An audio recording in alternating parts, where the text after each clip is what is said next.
Hello, everyone. We are coming in for the second video of 2026 here on the day of the big historic snowstorm that, give or take what we're going to get here. I mean, we all know the weather. Weather forecasting is probably the one job that you can take that you will absolutely be wrong at 95% of the time and still have a job. But so we are going to go ahead here on this eve of chaos and do our second video of the month. And for our video for this month, I wanted to go ahead here, and it's a topic that I think has come up of necessity that needed to be discussed more in depth given recent events that have happened within the past couple months, especially just at the beginning of this month where we had the whole chaos with Venezuela that is still ongoing, and then we have, other things that have gone on for years. And I think also the talk on Cuba right now, what's going on down there. So this is a very relevant topic. And what we're going to discuss today is a little bit on the Monroe Doctrine, which is a very big part of American foreign policy. It has been for well over 200 years at this point, but it's something that I don't think a lot of people know the history of, or they have often forgot it. Now, I have covered the Monroe Doctrine briefly on this channel once before when I covered President James Monroe, who, of course, is the namesake of said doctrine. He was our fifth U.S. president back between 1817 and 1825. And when I did the video on him, I had covered the Monroe Doctrine as part of his presidency, as one of the accomplishments of his presidency. However, we did not go fully in depth on it in terms of like what kind of impact that has had on, the United States in global affairs since its passage. We more or less just talked about it with relation to Monroe's presidency. We did not talk about what came, years later down the road. And that is something that we're going to go ahead here and do today is looking at how the Monroe Doctrine has shaped how the United States has acted on the global stage since its official adoption back in 1823.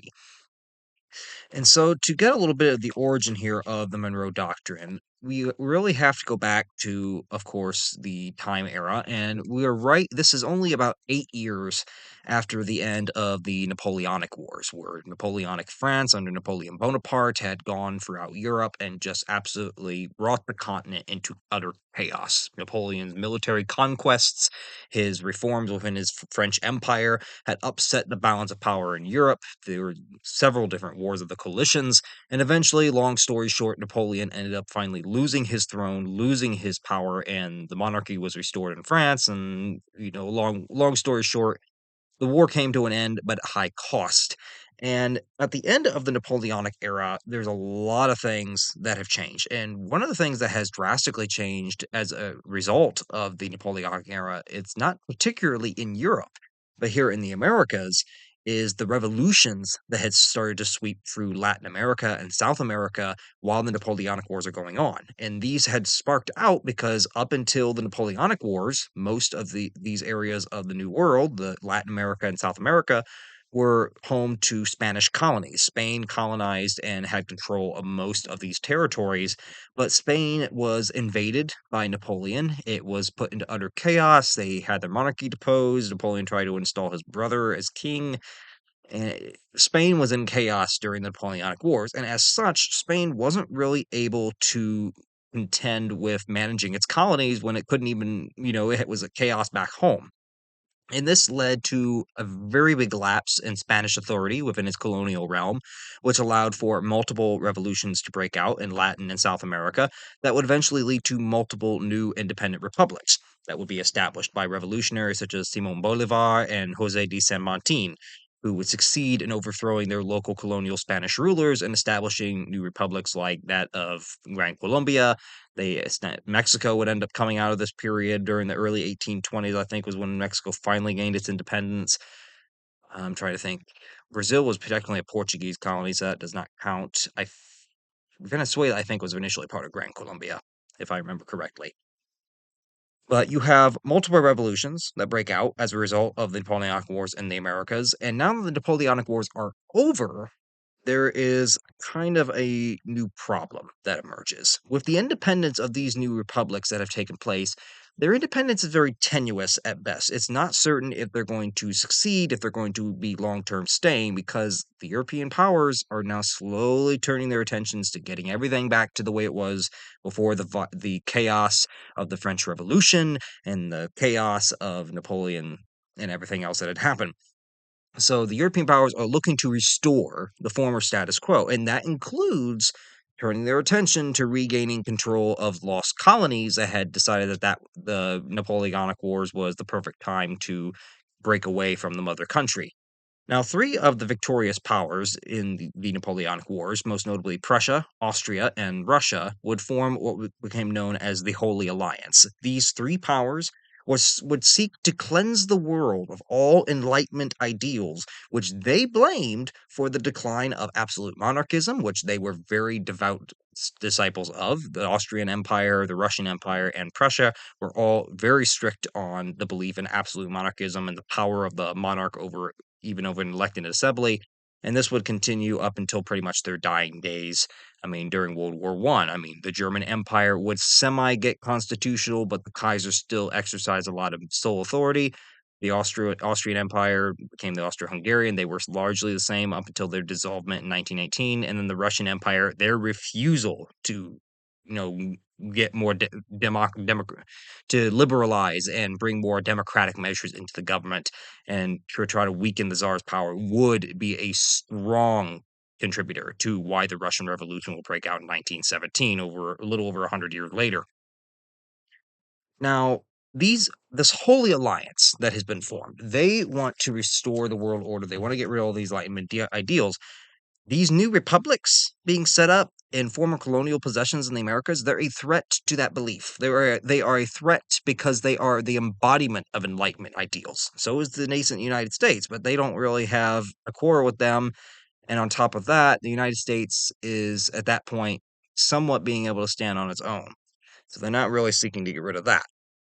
Now, the Holy Alliance would seek to restore the Bourbon Spanish monarchy that had ruled France prior to the Napoleonic Wars, and they wanted to help Spain resubjugate the Latin American peoples that had broken away from them. The Latin American republics were also understood to be far too weak to resist any kind of a European incursion that might come about. So, with this threat of the Holy Alliance backing Spain in its terms of trying to regain control of its former colonies for a possible reinvasion of these territories and reconquering them back, there is the realization among these new South American and Latin American republics that they very well might need to get help if they want to maintain their independence. Luckily for them, there are two stronger nations that might be willing to lend that assistance, even though one of them, they're two of the most, at this point, they're two of the most polar opposites in many ways. The first one, surprisingly, is a European power, none other than Great Britain itself. Now, Great Britain, by the end of the Napoleonic Wars, despite it being the foremost world power on the world stage with the world's largest empire, it was also a constitutional monarchy, and thus it was ideologically opposed to the absolutist monarchism that was proposed by Prussia, Austria, and Russia in their Holy Alliance. So Great Britain, while itself it is a great power and has its own colonies, Great Britain is also ideologically opposed politically because they do believe in some sort of democratization. They had had a constitutional monarchy since at least 1688 with the glorious revolution of that year. Now, Britain also has an interest in trying to help these nascent new republics because it holds a very lucrative market for trade in both Latin and South America, which, if Spain managed to regain control of those areas, it could hurt Britain's trade deals that they had negotiated and held in those areas. So, Britain's kind of in the predicament that while they are a European great power, they are ideologically opposed to absolute monarchism, and they stand to lose if Spain regains control of those territories because they've already held lucrative trade business in those territories when Spain had them. Now, with Spain out, these new nascent republics are more than willing to negotiate even better benefits for Britain in order to get trade with a great power for them going. So they know that that trade is likely to decline if Spain gets back control of those areas because it's a rival European power. The other big country that would kind of be kind of a no-brainer as to who would support these new Latin American and South American republics would be the United States itself, which was itself a republic founded on Enlightenment ideals and would not stand for absolutism occurring in its own backyard. The United States also dreamed of expanding west, which also would eventually put it into conflict with European powers like Russia, which had claims to the Pacific coastline. So the United States sees itself as a fellow Enlightenment founded republic. It also has its own desires that will eventually put it in competition with European powers. So they're kind of on the same page. But Great Britain's kind of the shocking one. Now, since both the United States and Great Britain opposed the intervention of the Holy Alliance, it became kind of an idea that perhaps they should team up in some way to try to deter the Holy Alliance and other absolute monarchist European states from trying to get back into the New World. And this was exactly what ended up being proposed. British Foreign Minister George Canning would offer to have the United States and Britain issue a joint statement warning the Holy Alliance to stay out of the Americas shortly after the end of the Napoleonic Wars. This was during the presidency of James Monroe, which, if we need a reminder of what he looks like,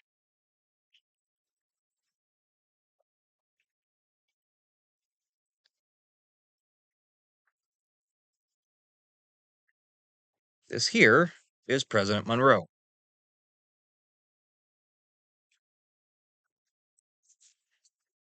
So Britain comes across very quickly and they say, "Hey, America, we kind of have the same ideals here, the terms that we don't want the absolute monarchist powers coming back into the Americas. Why don't we issue a joint statement? Issue it basically stating that if you come into the Americans and try to forcibly reassert control, both Britain and the United States will oppose you at every turn, even if that means militarily." Now, President Monroe first thought this would be an excellent idea. He had the same idea as Britain because, like we've said, they share the same ideals. They want the same thing. And at first, President Monroe was like, "Good, for once, Britain's actually offering to work with us on something." I mean, mind you, it had only been less than 10 years since the last war of Britain, the War of 1812, that had ended in 1814. And after this point, Britain and the United States are still grudgingly, rivals, but they're also coming to terms that, you need to respect each other's boundaries. Now, while President Monroe at first thought this was an excellent idea, his Secretary of State John Quincy Adams would eventually dissuade him from the idea, from going forward with it.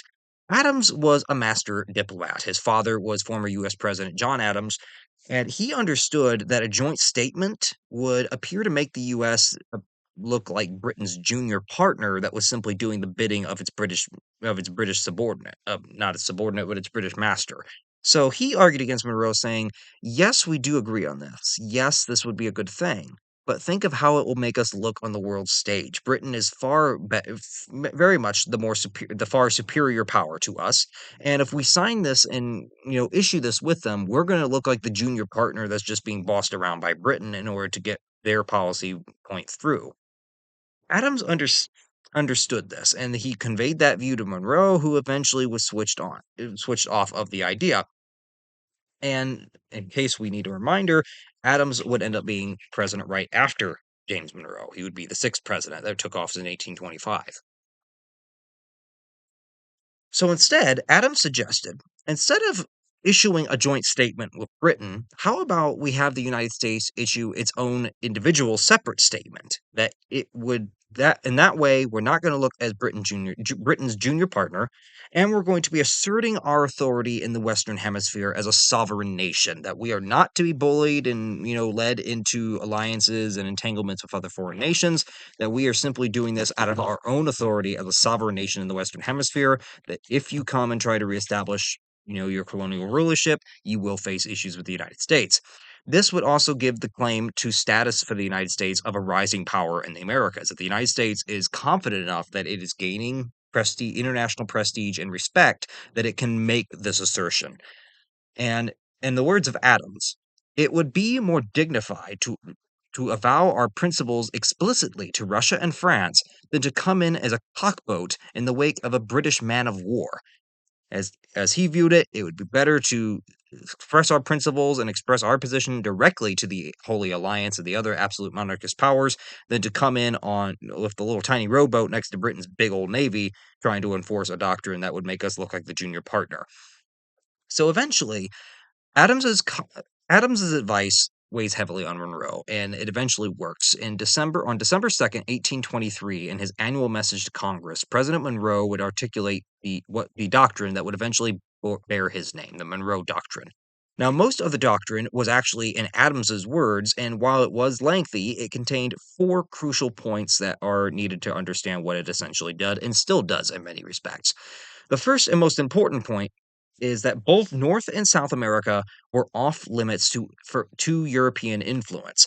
The US would not tolerate future colonization by any European power anywhere in the Americas, either North or South. That is perhaps the most important clause. It's basically telling all the colonial European imperialist powers, get your mitts out of the Americas. If you come over here, we will see it as a threat and you will face us. You will have problems with the United States. So get out of North America, get out of South America.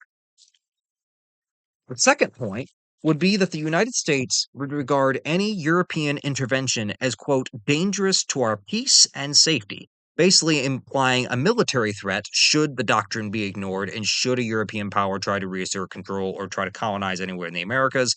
It basically implies that they may face a military confrontation with the United States.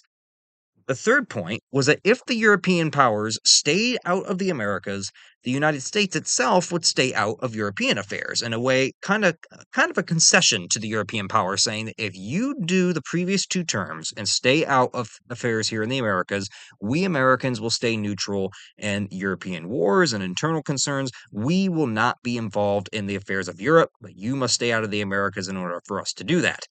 The fourth point was directly kind of pointed at Spain, but also in a way kind of hoping because they recognize Spain controlled the most territory. If there had been other nations, they would probably given the same provision to them as well.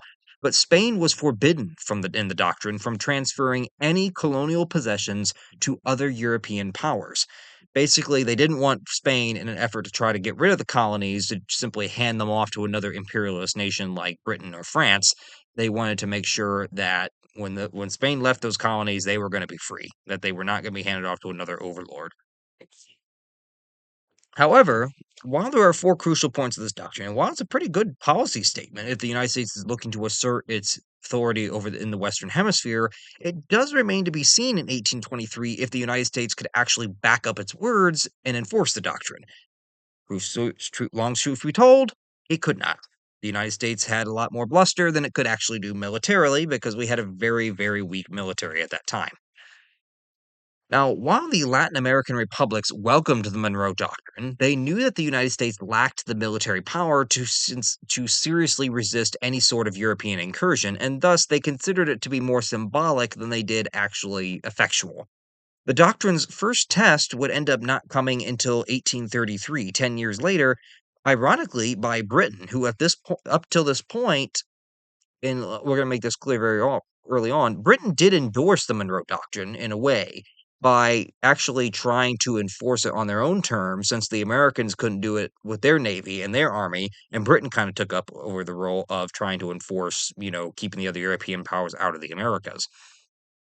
But the doctrine's first serious test would not come until 1833, and it was Britain, ironically, that tested it over any of the other ones, the one nation that had seemed somewhat willing to comply with it, when they seized the Falkland Islands from Argentina. The United States did protest against the move by the British, but it did nothing since it could not counter British naval power, which would be key to retaking the Falklands for Argentina. In 1838, France and then Britain would blockade the Rio de Plata in Argentina, but the US would again fail to significantly respond to this incursion. Instead, what was kind of implied was the United States was going to have to be very picky about where and when to apply the doctrine, as they did not have the military nor the naval forces to actively back up their claim. In 1845, President James K. Polk would invoke the Monroe Doctrine again to wrest control of the Oregon Territory from Britain, which was largely successful. He did manage to get a large portion of the territory added to the United States. And it was at this point that the Monroe Doctrine starts to change its form a little bit. Up until between 1823, when it is first done, and 1845. So 22 years. For the first 22 years, the Monroe Doctrine stands simply for the U.S.'s foreign policy position in the Western Hemisphere, that the U.S. is not welcoming to European powers getting their mitts on land in the Americas, and any European power that tries to defy that does face the threat of war with the United States. But after 1845, this now changes because the US is not only using it for the same purpose, it's also adding on that the doctrine is being used to justify the US expanding westward. It's using the doctrine as an excuse to justify its claims to the Western territories, all the way to the Pacific. Manifest destiny. The doctrine would not have another serious test until approximately about 18 years later, or about 1870 years later, in 1862. It was in this year that France it would invade, conquer, and establish a puppet regime in Mexico. Mexico owned the French government quite a bit of debt. They were not able to pay on that debt, and France ended up invading and conquering the country. However, the reason the United States did not get involved at first, as this was a major breach at this point, because up until this point, Britain and France had done blockades, they had seized small territories, but never a whole country. At this point, the French, under their Emperor Napoleon III, are actively seizing control of another country and installing a puppet-friendly regime in power in that country, and it's on one that borders the United States. However, the United States in 1862 is overly preoccupied with the ongoing American Civil War, and thus they do not have the men nor the resources to actually oppose the French move into Mexico because they're too busy fighting a bunch of rebellious slave states that are too concerned with protecting their right to protect slavery. So initially, the French get away with invading Mexico in 1862 for about 3 years. Once the Civil War comes to an end in 1865, the United States would send a large army to the Mexican border and demand that France withdraw its troops. Mind you, at this point, the United States is turning pretty much a large portion of that army they used to win the Civil War against the French and threatening that if you do not get out of Mexico right now, we see what you did, you sneaky little, no greats. You went in there when we couldn't do anything about it and you thought you were going to keep this. Well, long story short, you're not. So either get out or we're sending the army south. The French Emperor Napoleon III would eventually assent to the demand by the United States and would abandon the puppet regime that he'd installed in Mexico in 1867. Eventually, it would lead to the downfall of that regime. The French had installed an Austrian Prince Maximilian, who was one of the younger brothers of the Austrian emperor, as the Emperor of Mexico. He ended up getting captured by Mexican rebels and was eventually executed. In 1870, just 5 years later, President Ulysses Grant would invoke the Monroe Doctrine again to try to annex the Dominican Republic, which ultimately he would fail in actually doing so, but he tried multiple times to get the Dominican Republic annexed, and he was trying to use the Monroe Doctrine as the justification for justification of his efforts to do so. Now, the game changer, I think, one of the big game changers for the Monroe Doctrine is going to come in 1898. And that is perhaps the most bold use of the doctrine ever used, and even to this day, probably the most bold use that has ever been implied. And in 1898, the United States goes to war with Spain. In less than 6 months during the so-called Spanish-American War in 1898, the United States is able to successfully beat Spain in less than 6 months and pretty much push the Spanish out of the remaining colonial holdings in North America. They would declare war on Spain in 1898 as the U.S. was seeking to supposedly aid rebels in Cuba, which was a next door neighbor that was fighting for its independence. The U.S., as a result of the war, would annex Puerto Rico, Guam, and the Philippines, and Cuba, while it would somewhat become independent, would officially become a U.S. protectorate, and thus it would be very limited on what it could actually do independently without the United States, getting involved in Cuban military government or whatever else may be. Cuba really didn't become fully independent until 1959 when the Communist Revolution took power, which I think is a video we're going to be covering here pretty soon. So, with the end of the Spanish American War, the United States is now actively using the doctrine as a mandate for the US to not only expand westward, but for it to also extend its influence in the Western Hemisphere. To basically, it's using the Monroe Doctrine as an excuse to to get Puerto Rico incorporated into its, you know, whatever you want to call it, empire. I wouldn't really call it an empire, but in many ways it would be. But it's using that to justify its expansion. It's using it most prolifically to explain why they are not fully granting Cuba independence immediately, and they're turning it into a protectorate until 1902. But the Spanish-American War is perhaps one of the biggest, most bold actions that was ever done in terms of using the Monroe Doctrine to justify going to full-scale war of a European power in order to get it out of the Americas. And in less than 6 months, it was accomplished. It was a very successful war for the time frame that it was. However, the Monroe Doctrine going into the 20th century is going to face another major change. And this change is going to happen just a couple years after the Spanish American War under the presidency of Teddy Roosevelt. The Monroe, in the early 1900s, the nation of Venezuela, no irony here, it seemed to be causing the problem in the early 1900s and it's causing another problem in 2026.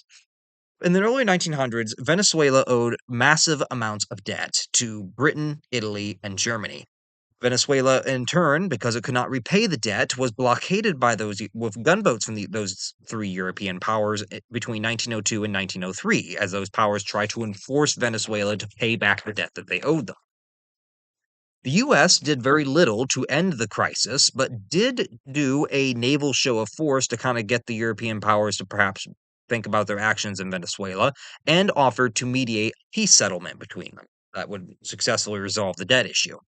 An international court would instead step in, ruling that the European powers were entitled to preferential treatment when acquiring their debts owed, basically saying that the United States had no right to interfere with these European powers because they were not going to war with Venezuela. They were simply trying to enforce the payment of a debt that was owed to them by that country.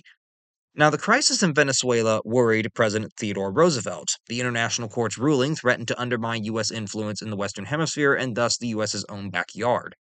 Roosevelt would eventually issue a new amendment to the Monroe Doctrine in 1904 that he would call the Monroe Corollary. And in the Monroe Corollary, it reminded the European powers to once again stay out of American affairs. However, the added thing that it would do here that would be very consequential was the US would act as a sort of international police force or sheriff in the Western Hemisphere, and it would maintain order in Latin America. In exchange for the European powers recognizing the United States as kind of this sheriff in the Western Hemisphere, the United States in turn, if another Latin American nation like Venezuela owed Europe money, the United States would be responsible for forcing it to be paid. The U.S. would also reserve the right to intervene anytime it believed that a Latin American nation was violating international law, which basically meant that the United States was now claiming the entire Western Hemisphere as its sphere of influence, and it would take on what supposedly was a sheriff role, but in what reality became an extortionist role.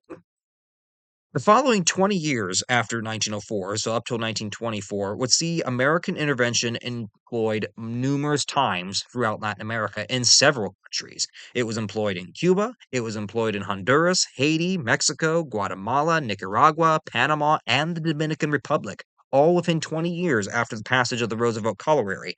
And some of these were sincerely due to those countries falling behind in debt and owing Europe money and not paying the payments.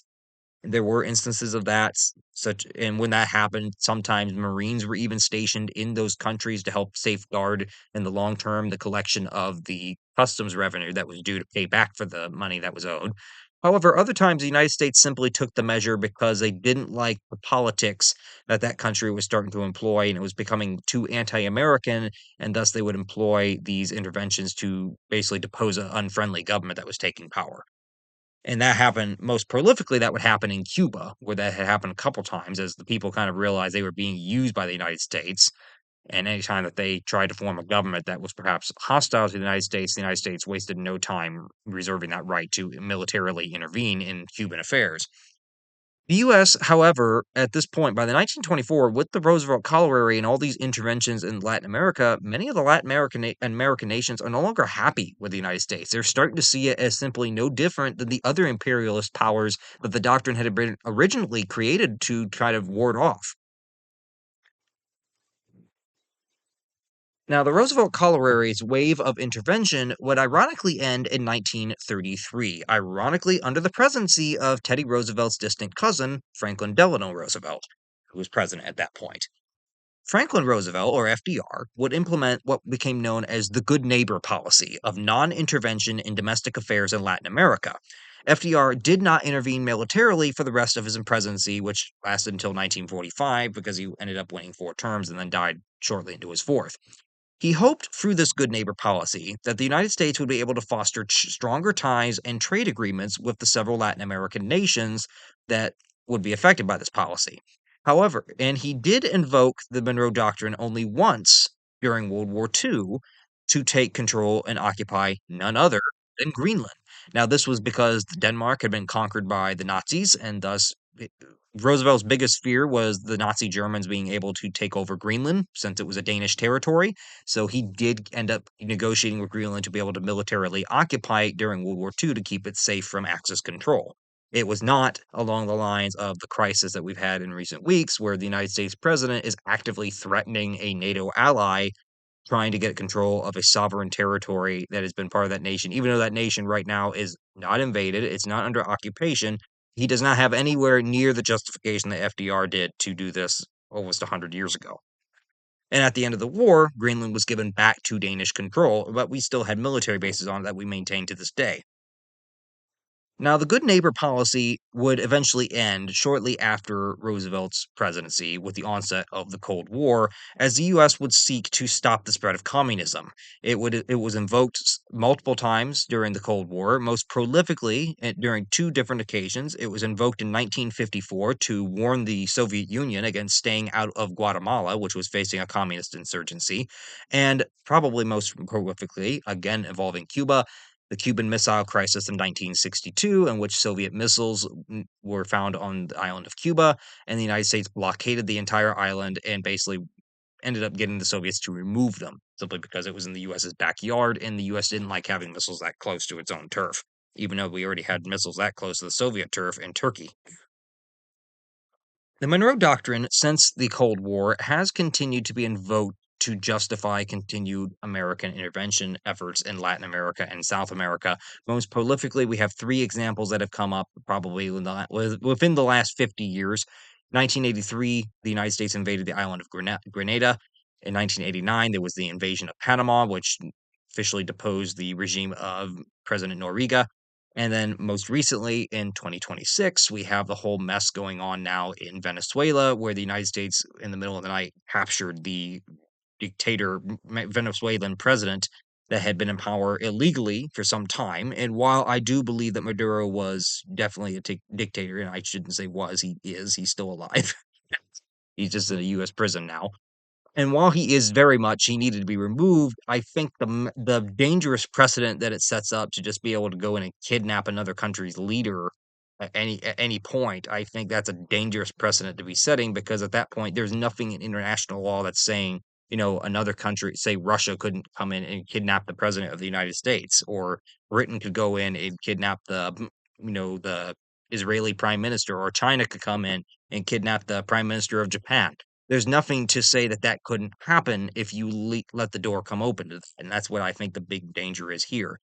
But and the Monroe Doctrine, I think, honestly enough, was invoked by the current administration as to why it took its actions in Venezuela, at least not as the main reason, but as a backing reason as to why they view that they had the right to do this.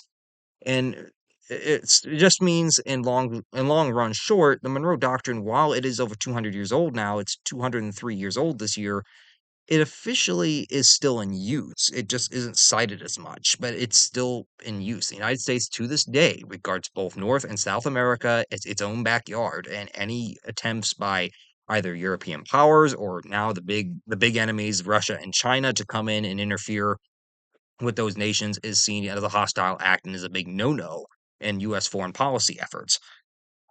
So that I think wraps up our little just a little discussion here on the Monroe Doctrine. Not really have any images or stuff put with it. Just more of a discussion of its application throughout history and how it's been used, and up to the point it's still in use today. Obviously, we're still dealing with this thing. I'm very curious to see what is going to happen with the Venezuela situation because the U.S. has a history of doing these things in Latin America, and they never worked out well.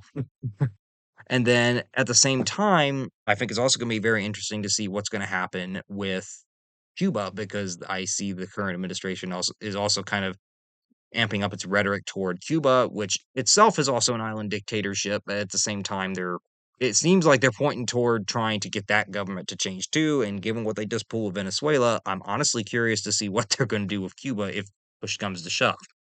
So we could be looking at, end of the year or even 2027, we could be looking at Cuba being added to the Monroe Doctrine intervention list that has been piled up, especially since 1904 with the Roosevelt Corollary, where we just started to intervene at will anytime we didn't like what was going on.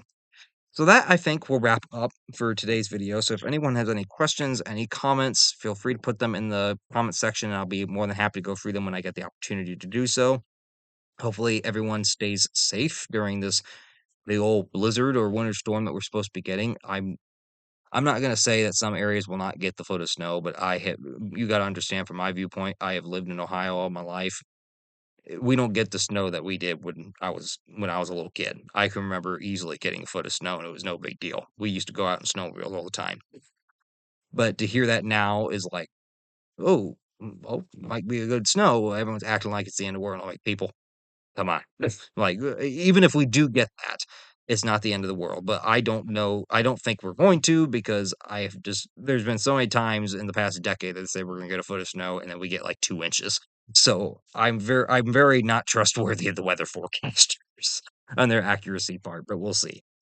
So, hopefully everyone stays safe, hopefully everyone stays warm, and we'll see you all back here next time for the next video that comes out.